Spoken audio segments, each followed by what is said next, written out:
PM Modi किसान सम्मान सम्मेलन 2000 का उद्घाटन करेंगे। किसान सम्मान निधि योजना की किश्त को जारी करेंगे प्रधानमंत्री। 16,000 करोड़ की किश्त आज जारी की जाएगी।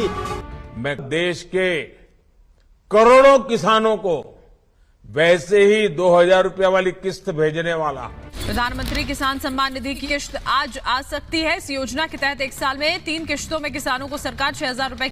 पीएम किसान सम्मान निधि योजना के तहत अगर आप भी पीएम किसान योजना से जुड़े हुए हैं तो आपके लिए इस वीडियो में बेहद बड़ी खुशखबरी हम आपको बताने वाले। बिग अपडेट आ गया है, ध्यान दीजिए। अगर आपकी भी पीएम किसान योजना की किस्त अटक रही है, अगर आपके बैंक खाते में नहीं आ रहे हैं तो क्या रीजन है, क्या प्रॉब्लम है, इसके बारे में आज हम आपके लिए एक बड़ी सोल्यूशन लेके आने वाले हैं। जैसा कि आप सभी जानते हैं कि किसान आवेदन तो देते हैं लेकिन उनका पेमेंट उनके अकाउंट में ट्रांसफर नहीं होता है।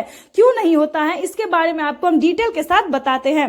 पीएम किसान सम्मान निधि योजना के तहत माननीय प्रधानमंत्री नरेंद्र मोदी ने चुनाव से पहले ही पीएम किसान सम्मान निधि योजना की अगली किस्त ऑनलाइन रिलीज करने का डेट कंफर्म कर दिया है। इस महीने तक प्रधानमंत्री नरेंद्र मोदी पीएम किसान सम्मान निधि योजना की 16वीं किस्त की धनराशि ट्रांसफर कर सकते हैं। ध्यान दीजिए किन किसानों को मिलेगा और किन किसानों को नहीं मिलेगा।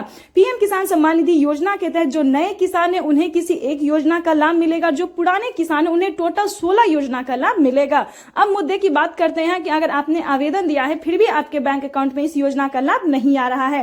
पीएम किसान सम्मान निधि योजना के तहत माननीय प्रधानमंत्री नरेंद्र मोदी ने नए नियम लागू कर दिए हैं।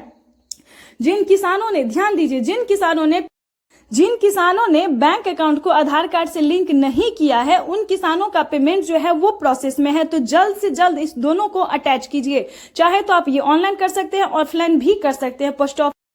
चाहे तो आप पोस्ट ऑफिस से कर सकते हैं, बैंक से कर सकते हैं या फिर ब्लॉक से भी कर सकते हैं, सीएससी सेंटर से संपर्क कर सकते हैं या फिर आप टोल फ्री नंबर भी यूज कर सकते हैं।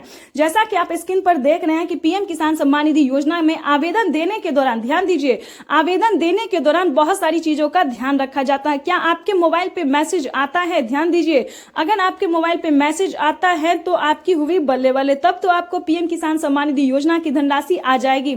लेकिन जब आपको मोबाइल पे मैसेज नहीं आता है तभी आपको ध्यान देना चाहिए, क्योंकि जिन किसानों का बैंक अकाउंट से आधार कार्ड लिंक होता है उन्हीं किसानों के मोबाइल पे मैसेज भी आता है और पेमेंट भी आता है। तो बहुत सारे किसानों ने गलती क्या किया कि आवेदन देने के दौरान बैंक अकाउंट को आधार कार्ड से ना लिंक किया है, ना मोबाइल नंबर दिया अच्छे से और ना EKYC नंबर को अच्छे से फिल किया है और ना अपना राज्य, सेलेक्ट डिस्ट्रिक्ट कुछ भी सही से नहीं किया है। तो इसके तहत देश के तकरीबन 2 से 3 करोड़ लाभार्थी किसान इस बार भी छांटे गए हैं, जिनका लिस्ट में नाम एंटर हो गया था, मिलने का पूरा उम्मीद चांस था, लेकिन उन किसानों को भी वंचित कर दिया गया है। हम आपको बताना चाहते हैं कि इन सभी 5 से 6 राज्य के लाभार्थी किसानों की तो समझिए जो बहुत सारे किसानों का जो है जो नाम लिस्ट से छांट दिया गया है। तो हम ऐसा नहीं चाहते हैं। हमारे प्यारे किसान भाई से निवेदन है, अनुग्रह है कि सबसे पहले पीएम किसान योजना से वही लोग जुड़ते हैं जिनके पास 1 एकड़ तक जमीन होता है और उसका पूरा क्राइटेरिया जो है उसका पालन करना होता है। 1 एकड़ तक जमीन को आपको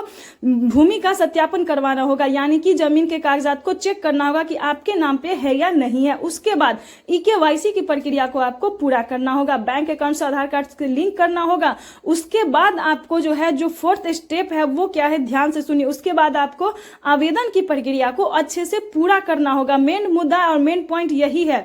अगर आवेदन की सक्सेस आपको हो जाता है, जैसे कि आप आवेदन देते हैं, उसकी मंजूरी आपको मिल जाती है, सक्सेस हो जाता है, तो आपके मोबाइल पे मैसेज आएगा। अगर आपके मोबाइल पे मैसेज आ गया तो समझिए आपका आवेदन स्वीकार कर लिया गया है। तो आपको पीएम किसान सम्मान निधि योजना की 10 दिन के अंदर में आपका पेमेंट आपके अकाउंट में आ जाएगा। अगर आपने ध्यान नहीं दिया, आवेदन तो दे दिया लेकिन आपके मोबाइल पे ना मैसेज आया ना कुछ भी आया, तो आप फंस गए। ये समझिए आपका स्वीकृति नहीं हुआ, यानी कि आपका आवेदन सक्सेस नहीं हुआ। क्योंकि बहुत सारे किसानों ने ये प्रॉब्लम जो है हमें कमेंट कर रहे हैं कि हमें नहीं मिला तो हमें नहीं मिला, और जब हमने बात करने की कोशिश की तो एक ना एक प्रॉब्लम क्रिएट हो रहा है। तो आपको ऐसा नहीं करना है। अभी भी अगर आप वंचित हैं तो पिछली किस्त की भी धनराशि आपको मिल सकती है। आप एक बार आवेदन देके ट्राई कर सकते हैं। प्रधानमंत्री नरेंद्र मोदी ने किसानों को बहुत ही राहत दिया है, जैसे कि बहुत सारी योजना का भी लाभ किसानों को दिया है, जैसे कि पीएम किसान सम्मान निधि योजना जो कि सबसे लोकप्रिय है, जो कि खासकर किसानों के लिए है। उसके बाद आपको बता दें कि जनधन योजना, मानधन योजना, फसल बीमा योजना, पेंशन योजना, आवास योजना, किसान क्रेडिट योजना, ये सारी योजना, राशन कार्ड योजना, उज्ज्वला योजना, ये सारी योजना जो है दोस्तों वो सिर्फ गरीब छोटे सीमांत किसान के लिए, जो हम भी दोस्तों गरीब हैं, ये सारे जो योजना है सो सिर्फ गरीब के लिए है। अगर आपके घर में किसी भी सरकारी गवर्नमेंट जॉब है तो अगर आपके घर में किसी को भी सरकारी गवर्नमेंट जॉब है तो ये योजना उसके लिए नहीं है, ये सिर्फ छोटे और सीमांत किसान के लिए है। तो जल्द से जल्द सारे क्राइटेरिया को पूरा करते हुए आवेदन देने की प्रक्रिया को आपको शुरू कर देना। डॉक्यूमेंट्स को खासकर अपडेट कर लीजिएगा। और आपको हम बताना चाहते हैं कि अगर इस वीडियो पे चैनल पे नए हैं तो एक लाइक, सब्सक्राइब, ज्यादा से ज्यादा शेयर, फॉलो कर दीजिए ताकि जरूरतमंद किसानों तक हम इस नोटिफिकेशन को, हेल्प को जो है वो पहुंचा सके। तो ज्यादा से ज्यादा इसे फॉलो कर दीजिए। तब तक के लिए जय भारत।